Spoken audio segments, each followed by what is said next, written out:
Blanca te saluda, ¿cómo estás? Hola Luis, buenos días a vos y a tu audiencia. Bien, acá estamos. Bueno, compartiendo los títulos, la visita de Trota a la provincia, el anuncio del compromiso del gobernador con el ministro de Nación del inicio de clases, queríamos conocer cuál es la situación, porque sabemos que todavía el SUTEF no logró que el ministro de Trabajo responda acerca del pedido de paritarias. ¿Cómo se entiende esto? Bueno, a ver, nosotros ayer, en la mecánica que tiene el ministro de Educación de la Nación, cada vez que va a las regiones, lo ha hecho en los distintos lugares, se han convocado a las dirigencias docentes de la provincia. Nosotros ayer, en horas del mediodía, nos convocaron para que el ministro, para intercambiar con el ministro. Estuvimos con él y con la ministra de Educación de la provincia, a quien le entregamos al ministro de Educación de la Nación. No sé si recordarás que la docencia fueguina hizo una carta abierta al ministro de Educación, pues no teníamos cómo entregarla en aquel momento, ¿no? O sea, y nos parecía que el inicio de la charla con el ministro era sincerar las posiciones. Si la docencia fueguina había realizado una carta dirigida a él y teníamos la oportunidad de dársela, se la teníamos que dar. Sobre todo porque las condiciones no habían cambiado, o sea, son las mismas condiciones de junio, julio del año pasado, en algunos aspectos, ¿verdad? Por lo tanto, le entregamos la carta a él y a parte del gabinete educativo que vino.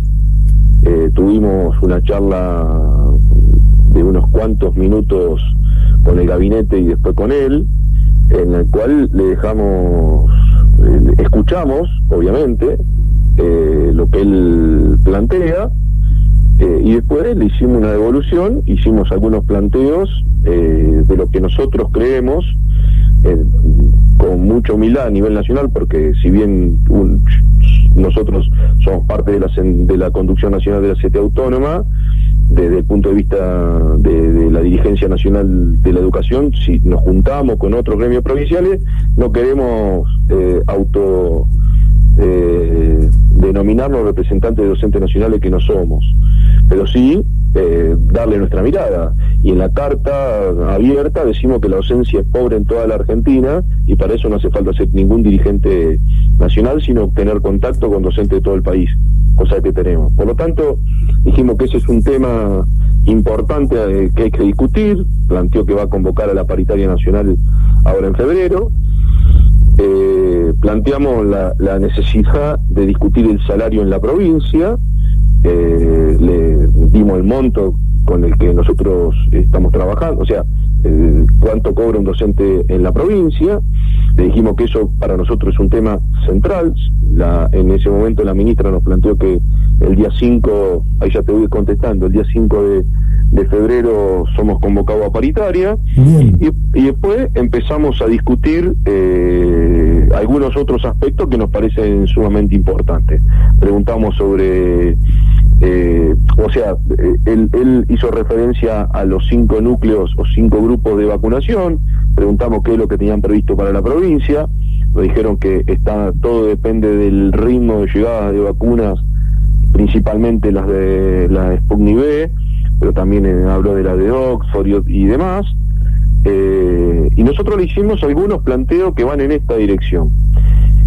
Si se habla de cuestiones epidemiológicas, o sea, si las cuestiones epidemiológicas la permiten, la cuestión en la provincia y en la nación, según lo que dice el ministro Ginés González García, están como en julio del año pasado. Claro. Así lo dice. Sí. En la provincia está como está, digamos, no voy a ser yo quien repita cosas que vos como periodista la debes decir todo el tiempo, y el que están escuchándonos la debe leer en los portales. Por lo tanto, hay algunas cuestiones que me gustaría dejarla clara. Cuando hablamos de la presencialidad o no presencialidad, la docencia no decidió la suspensión de la presencialidad. La decisión fue tomada a nivel nacional, a nivel provincial, ¿no? Por cuestiones epidemiológicas. Bien, ¿esas cuestiones cambiaron? No cambiaron. Entonces, Digo, tenemos que tener cierto grado de coherencia. Segundo, la inversión que se necesitan para los protocolos que se dicen, ¿están hechas? Bueno, nosotros las queremos comprobar.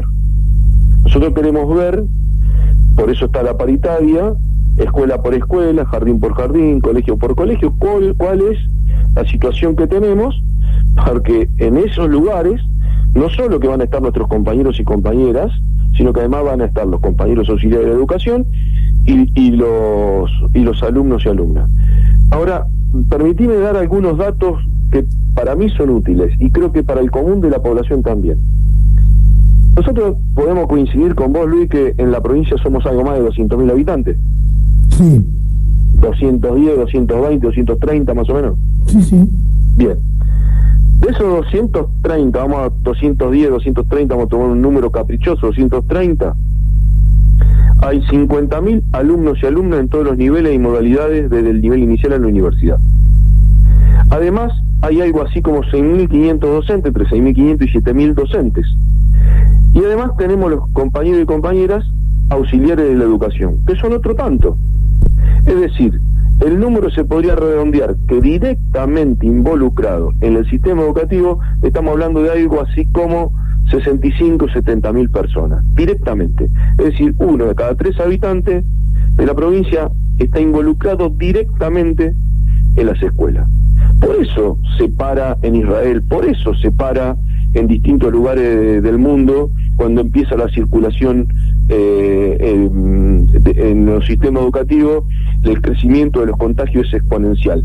Y es importante mirarlo en número en la provincia, porque 1 de cada 3 habitantes de la provincia va directamente a la escuela, y eso tiene su repercusión en todos lados. Entonces no es caprichoso, no es buscarle el pelo al huevo. Y otra cosa que también le dijimos al ministro de Educación es que sentimos y vemos que se pone la responsabilidad que tienen los estados nacionales y provinciales sobre la docencia. Cuando se habla de la presencialidad parece que depende de nosotros, cosa que no depende de nosotros. Ahora, nosotros tampoco vamos a aceptar cualquier condición.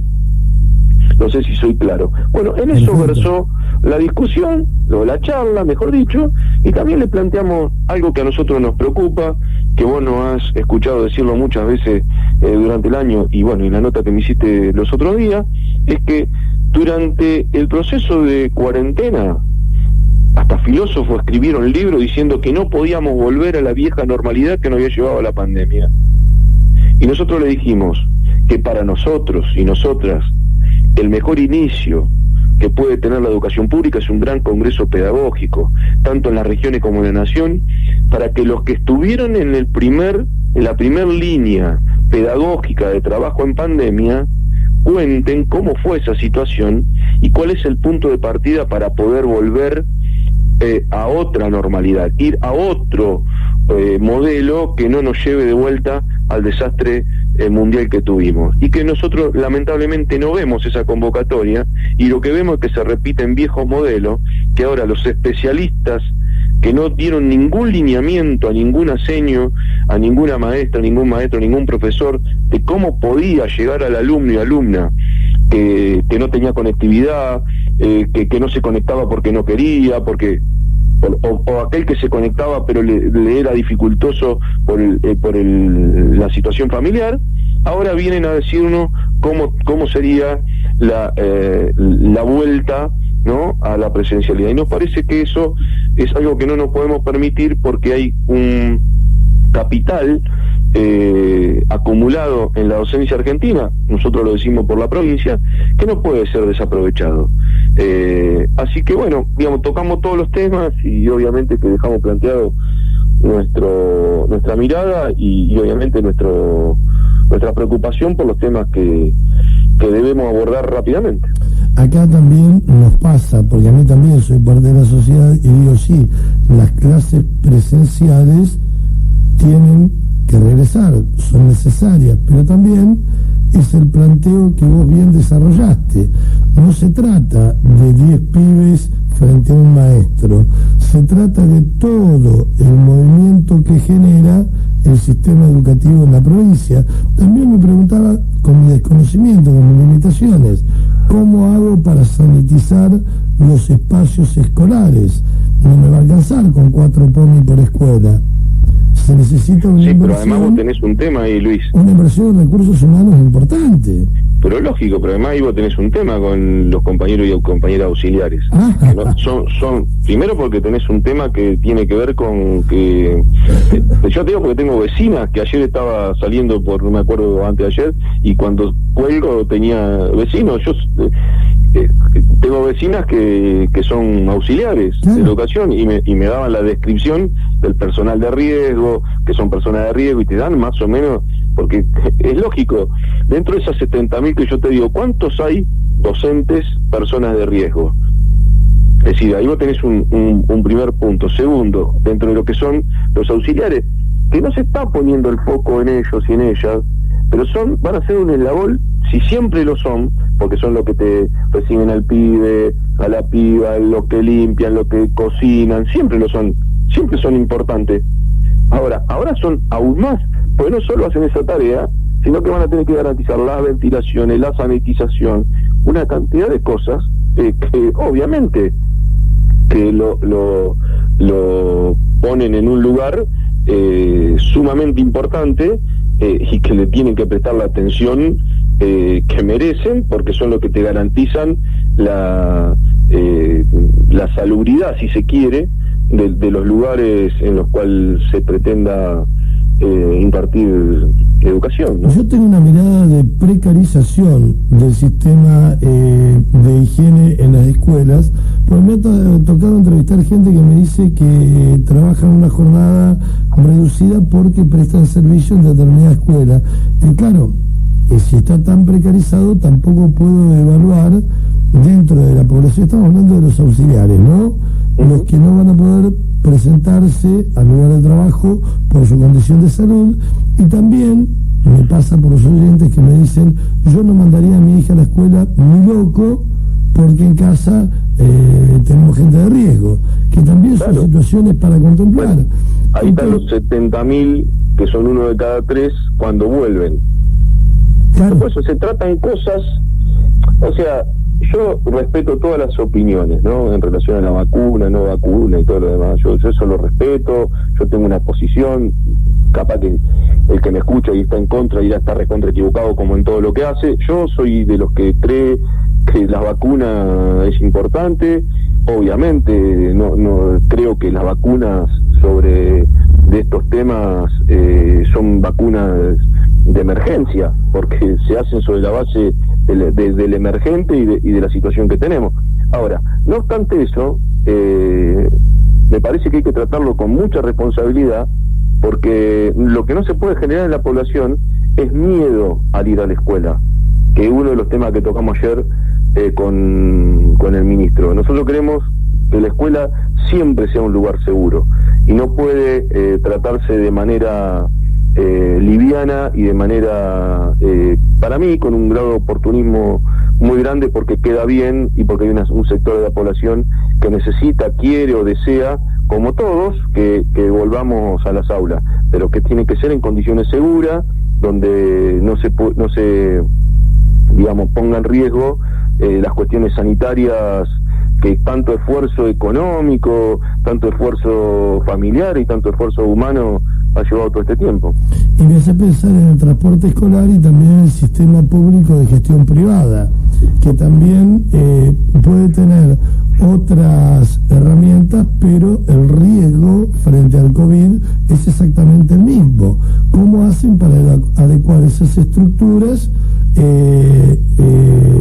respetando este nuevo protocolo sanitario? Claro, a ver, por eso traslado, yo se lo decía a un colega tuyo, yo lo escuchaba ¿cómo es que no me acuerdo? Sería el intendente de Cava, el jefe de gobierno de Alarreta, diciendo que iban a tener prioridad en los transportes públicos. Uno ve cómo viajan en los transportes públicos. O sea, uno lo ve. Entonces vos decís, claro, después, pero los hijos de Larreta no van en los transportes públicos. Los ministros de la reta no van en los transportes públicos. Entonces trasladan eso a todo el país. Hacen la discusión de Estado, una discusión nacional. Bueno, un poco lo que vos decís, es decir, los transportes escolares, que también necesitan trabajar, obvio, todo el transporte público. O sea, digo, no es un tema para tratarlo de manera irresponsable, porque todos queremos, yo deseo, como cualquier otro, que mis hijos vuelvan a tener cierta normalidad en sus estudios, pero ¿cuál sería la normalidad que viene? La que teníamos, esa que teníamos es que nos llevó a la pandemia. Bueno, la verdad es que me parece que es necesario discutir cuál es la normalidad que teníamos, donde la brecha digital que existe y quedó demostrada en la pandemia estaba disimulado, o vamos a resolver el problema de la brecha digital y además de la presencialidad tienen que tener un acceso a la tecnología todos los pibes y pibas de todas las condiciones sociales. Digo, eso es lo que hay que discutir también, porque si no, discutimos si vas a la escuela o no vas a la escuela. Ahora, con ir a la escuela no solucionás. Ahora, sin entrar en el tema, que lamentablemente que es un tema muy grave, que nos tocó a todos muy de cerca, que tuvo que ver con la explosión en la escuela de Moreno, si no recuerdo mal, que le costó la vida a 2 personas, ¿no? Sí. Hablo de la inversión al sistema educativo, de la inversión en los edificios. Cuando vimos que esa inversión en los edificios durante el año pasado no estuvo, me vas a decir, no, Luis, pero hay escuelas que estuvieron abiertas. Sí, pero no hubo inversión, que yo sepa. Fíjate que no hubo ningún problema de calefacción, ningún problema eléctrico, es como que no pasó nada. No, nosotros en eso, lo que le hemos pedido ayer, y lo hemos dicho público, solo queremos, como se ha generado en otros lugares, un comité mixto, organizado por el Ministerio de Trabajo, el Ministerio de Educación, la organización sindical, que pueda tomar contacto con cada uno de los establecimientos para ver cuál es la situación en particular de cada uno, porque vos bien lo sabés, no se puede tomar decisiones generales, hay que ver escuela por escuela, situación por situación. De la inversión tiene que dar cuenta el gobierno, qué es lo que ha invertido, qué es lo que ha puesto. Nosotros, a diferencia de otros momentos, que teníamos acceso a los establecimientos por temas obvios de todo lo que está pasando, no tenemos el acceso que teníamos antes. Sí podemos tener una mirada, uno habla con compañeros que trabajan en la administración pública o en servicios generales, es decir, y te van contando cómo ven la situación. O sea, bueno, eso es lo que nos vamos a encontrar a partir del 8. ¿Estamos cuánto? ¿Una semana? Nada. Y ahora, bueno, al menos tiene fecha de paritarias. Las escuelas experimentales, escuché, vi esa información, que han estado hablando para vacunarse, es como que hay una predisposición de volver a las aulas. Sabido es que las escuelas experimentales se manejan de una forma muy diferente a las escuelas públicas tradicionales, pero esto no quiere decir que deje de haber riesgo. ¿Qué digo con esto? Que vos nombraste diferentes actores que tienen que ver directamente con el sistema educativo, y yo le diría a los padres también que pongan la mirada dónde es el lugar que van a estar sus hijos, ¿no? Mirá, he leído las declaraciones de un viejo dirigente político que los últimos, por lo menos, más de 20 años no ha estado en la provincia, hablando de la escuela experimental y los docentes y todo lo demás. Nosotros, obviamente, como parte de la docencia de la provincia, queremos que también se vacunen, que todo el mundo se vacune y todo lo demás. Me parece que algunos dirigentes políticos podrían ser más respetuosos y llamarse un poquito al silencio, ¿no? Pero más allá de eso, nosotros no vamos a opinar sobre cuestiones que tiene que definir la población, y vale para todos los niveles y modalidades educativas. O sea, digamos, tanto para la educación pública de gestión privada que le dicen, para la escuela experimental, o sea, tiene que haber digamos, todo eso está bajo la órbita del Ministerio de Educación, de alguna o de otra manera, ¿no? Directa o indirectamente, por lo tanto no puede haber una modalidad y una forma para la educación pública estatal y otra para las escuelas experimentales o llamadas experimentales, que en realidad son municipales, que es otra modalidad, o para la educación pública de gestión privada. Tiene que haber una coherencia en el trato y en la disposición. Así que nos parece que por suerte no todos los comunicadores sociales, por suerte no todos los dirigentes políticos, por suerte no todos se ponen en el rol de querer ser los abanderados de no sé qué cosa, cuando la verdad es que la pandemia y el COVID nos ha maltratado a todos y a todas y que debemos tener responsabilidad sobre las cosas que decimos. Por ahí buscar un votito más, un votito menos, una tapa de diario, a veces no ayuda a las cuestiones que se están haciendo, que a la gente le ha costado el trabajo, le ha costado sacrificio de toda la vida, muchos compañeros y compañeras sin poder trabajar o no llegar a fin de mes, y hay quienes desde la comodidad hacen declaraciones que también lo dijimos ayer, que la verdad que no ayudan, que la única presión que uno ve en estos momentos se pone sobre la docencia, y nosotros no estamos dispuestos a ser los patos de la boda, ¿no? Horacio, siempre estamos dispuestos a escuchar la voz del gremio. ¿Querés agregar algo más a lo dicho? No, agradecerte la nota y a disposición. Abrazo y seguiremos atentos a las paritarias ahora, dale. Hasta luego.